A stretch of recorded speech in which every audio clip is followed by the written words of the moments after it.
So what we're going to be looking at today is the surface area of a cylinder.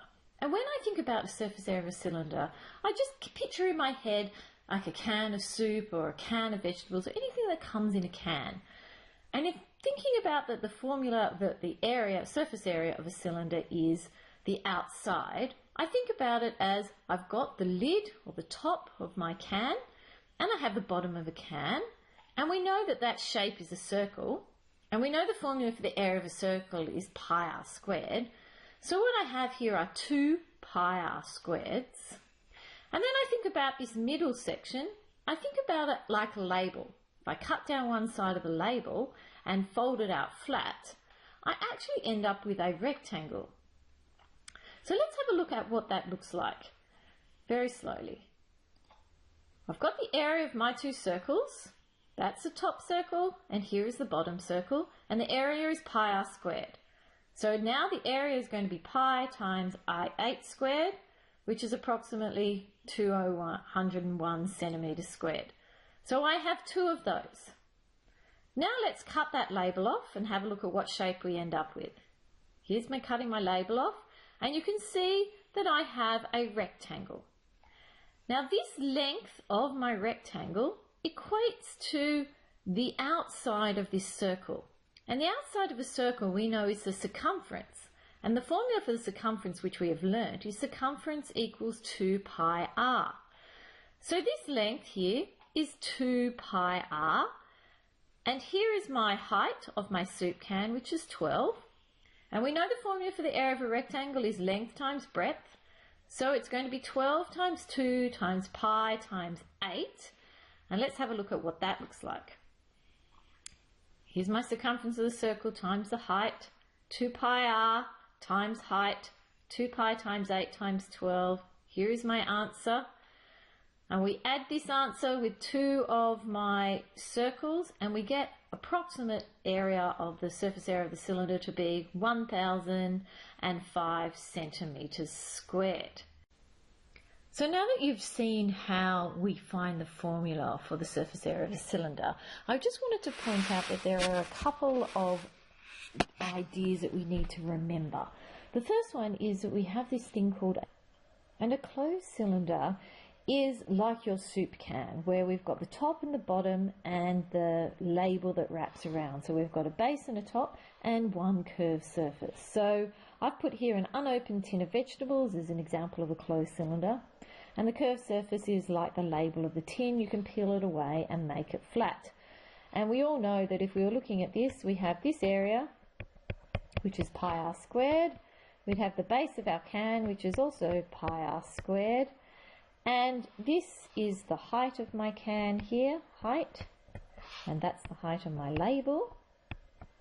And this distance along here is the circumference, or the outside of my circle, and the circumference we know is 2 pi r h, which is where our formula comes from. Now the other thing that you do need to know is this thing called an open cylinder. And an open cylinder is, if you can imagine your can of soup and you've opened it and you need the surface area and you've still got your label and you've now only got one side, one circular base. So that means your formula would change, and you need to be able to change your formula around. The area of the label is still the same, 2 pi r h, but what you have, instead of having 2 circular tops, a top and bottom, you've only got one, so your formula really now just has only 1 pi r squared added onto it. Okay, so let's have a look at that in practical situations. A couple of questions, if I can actually get to them. Here they are. Find the surface area of the following cylinder correct to 2 decimal places. So we know we're finding surface area, so we write down our formula. And it's this cylinder here. It's not saying it's open, so we assume it is shut.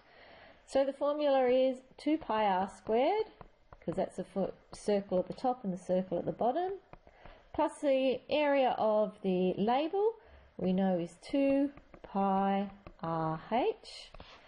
And now we just put in our numbers. 2 times pi, well in this case we're lucky the radius is given to us, 1.4 squared, plus 2 times pi times the radius, which is 1.4, times the height, which is 4.6. And we pop that all into our calculators.